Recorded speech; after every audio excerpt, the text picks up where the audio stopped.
வாங்க முருங்கை இட்லி பொடி எப்படி செய்யலாம் பார்க்கலாம். காஞ்ச மிளகா வறுத்துக்குங்க.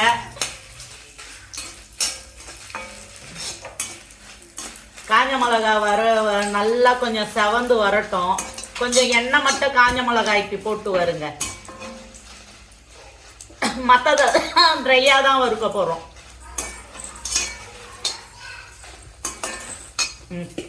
கீரையும் போட்டுக்கங்க.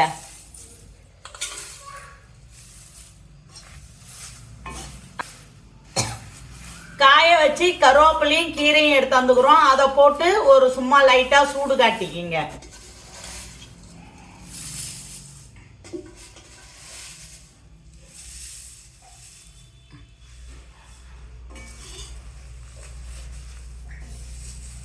கிளறி விட்டுக்கிட்டே இருங்க, இல்லைன்னா கீழே தீஞ்சிடும். இதெல்லாம் எண்ணெய் இல்லாதே வருங்க. மிளகாயை மட்டும் எண்ணெயில் வறுத்துக்குங்க.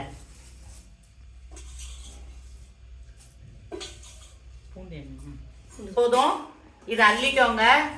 ரொம்ப தீய வச்சு வறுக்காதீங்க. தீய வச்சு வறுத்தீங்கன்னா அப்புறம் கீரையோடைய தன்மை கருப்பாயிடும். பச்சை கலரே இருக்கணும்னா லைட்டா சூடு காட்டினாலே போதும்.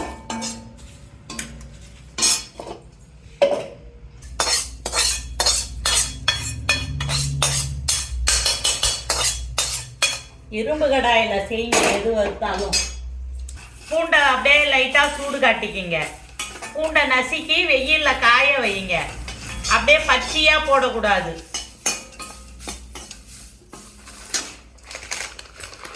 லைட்டா மிளகு போட்டுக்கங்க காரத்துக்கு.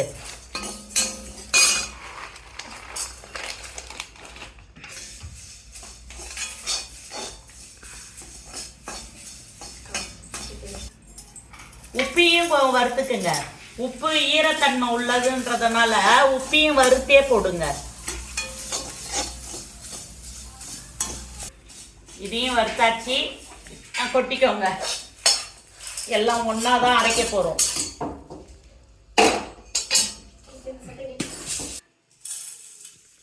நூறு அளவு தோரம்பயிர் போட்டுக்காங்க. தோரம்பயிர் போட்டு சிம்மிலே வருங்க, பொன்னரமா வருங்க.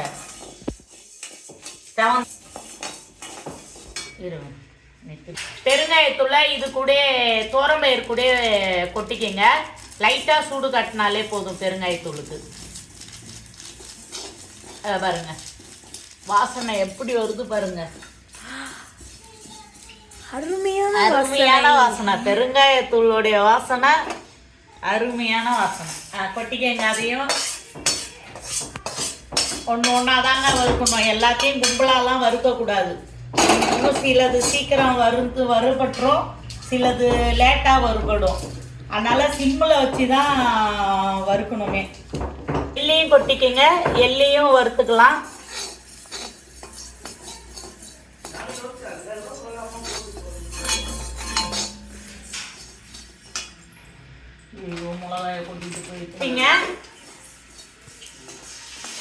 எள்ளு பொரிஞ்சிடுச்சு. எள்ளை எடுத்து கொட்டிக்கலாம்.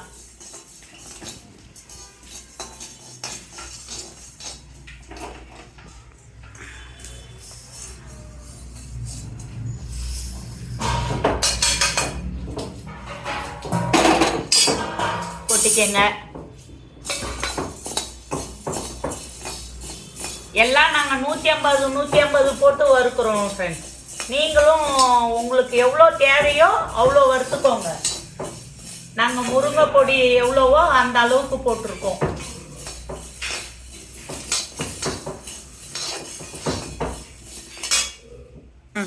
கடலைப்பருப்பு நல்லா செவந்துருச்சு. வாங்க எடுத்து கொட்டலாம்.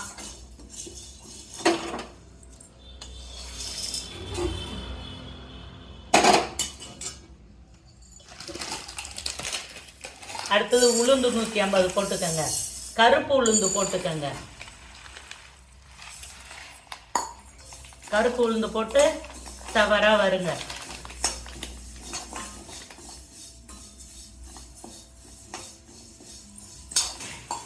உளுந்து சவர வறுத்தாச்சு. வாங்க உளுந்தை எடுத்து கொட்டிக்கலாம்.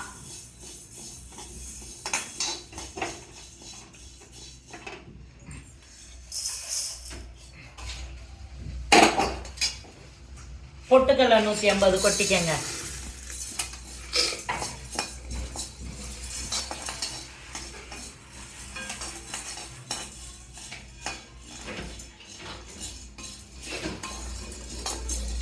பொட்டுக்கல்லையை மட்டும் அதோட கொட்டி அரைக்காதீங்க, மற்றதெல்லாம் ஒன்றா போட்டு அரைங்க. பொட்டுக்கல்லையை தனியாக அரைச்சிக்கலாம். தனியாக அரைச்சி அப்படியே கலந்துக்கலாம். பொட்டுக்கல்லை வறுபட்டுருச்சு. ஆஃப் பண்ணிடலாம் அடுப்பை. ஆஃப் பண்ணிவிட்டு இதை ஒரு கிளறி விட்டுக்கோங்க.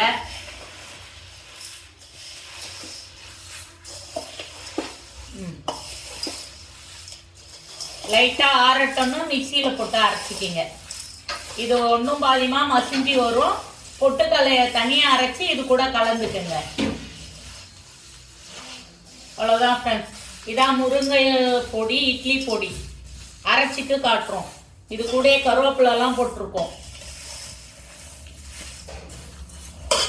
இது பொட்டுக்கல்லை மட்டும் வறுத்து வச்சுருந்தோம்ல, அந்த பொட்டுக்கல்லையை தனியாக அரைச்சாச்சு.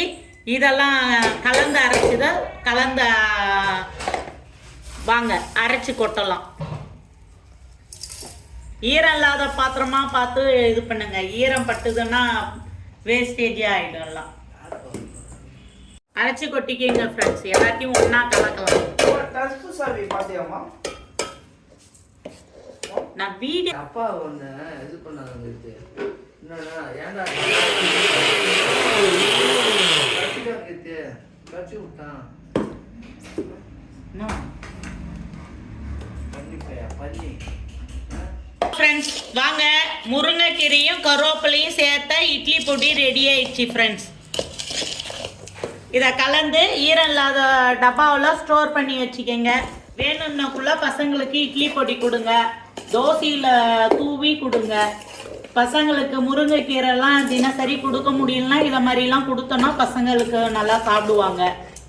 வாங்க, முருங்கைக்கீரை இட்லி பொடி இப்படி தான் பண்ணணும்.